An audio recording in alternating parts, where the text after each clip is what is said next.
Hormones का balance change हो गया, शायद बॉडी के केमिकल्स चेंज हो गए, और ये इतना गहरा घुसते घुसते आ गया हमारे देश के प्रथम प्रधानमंत्री पंडित नेहरू तक के अंदर, जिन्होंने पब्लिकली कहा कि आयुर्वेद में क्या रखा है, इसको तो खड्डा खोद के जमीन में गाड़ देना चाहिए, जो कुछ है वो एलोपैथी में है। और उन्हीं के एक मानस पुत्र अभी बैठे हुए हैं मनमोहन सिंह,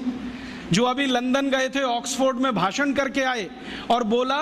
कि हम तो अंग्रेजों के बहुत आभारी हैं जो वो भारत में आए, हमको चिकित्सा दिया, न्याय दिया,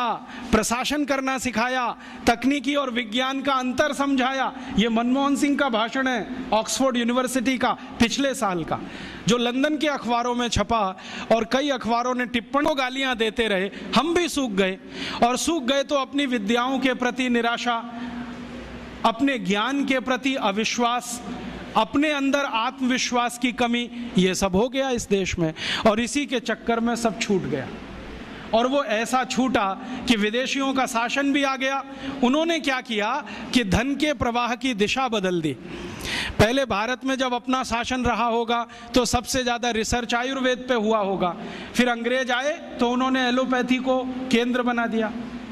और उस एलोपैथी पर ऐसे फंड्स उन्होंने लुटाना शुरू किया कि भारत के बजट का सबसे बड़ा हिस्सा एलोपैथी के हाथ में। आज भी मालूम है 2006 में भारत के बजट में चिकित्सा का जो कुल खर्चा है, एलोपैथी का खर्चा 98% है,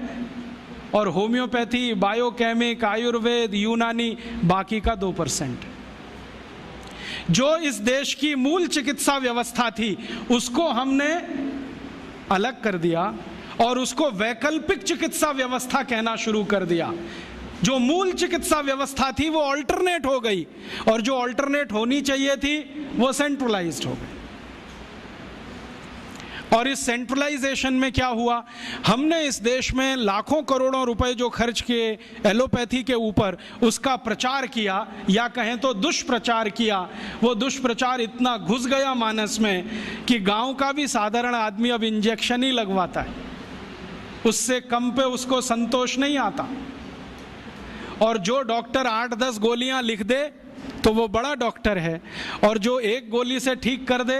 वो छोटा डॉक्टर है, और जो बिना गोली के ठीक कर दे वो तो मूर्ख है। जो आपको ये समझाए कि भैया ये बीमारी तुम्हारी जीवन शैली की गड़बड़ी से है, तुम जीवन शैली बदल लो, क्या फालतू बात करते हो, आप कोई डॉक्टर हो? और जो आपकी जीवन शैली की बीमारी में 20 गोलियां खिलाए, सवेरे 4 खाना गोली, दोपहर को 4 खाना, शाम को 4 खाना, गोली ही गोली खाना, रोटी मत खाना, रोटी की जगह गोलियां खाना, सब्जी मत खाना, जैसे सब्जी खाते हो ना वैसे गोलियां खाना, भर भर के हथेली, और कहना हम बहुत स्मार्ट हैं क्योंकि इतनी गोलियां खाते हैं, 500 रुपये फीस लेता है, उस डॉक्टर के पास जाते। ये घुस गया, और ये घुस गया है, अब इसको निकालने की बात है। ये निकलेगा नहीं वायरस तब तक इस देश की चिकित्सा पद्धति वैकल्पिक रहेगी और बाहर से आई हुई मुख्य हो जाएगी।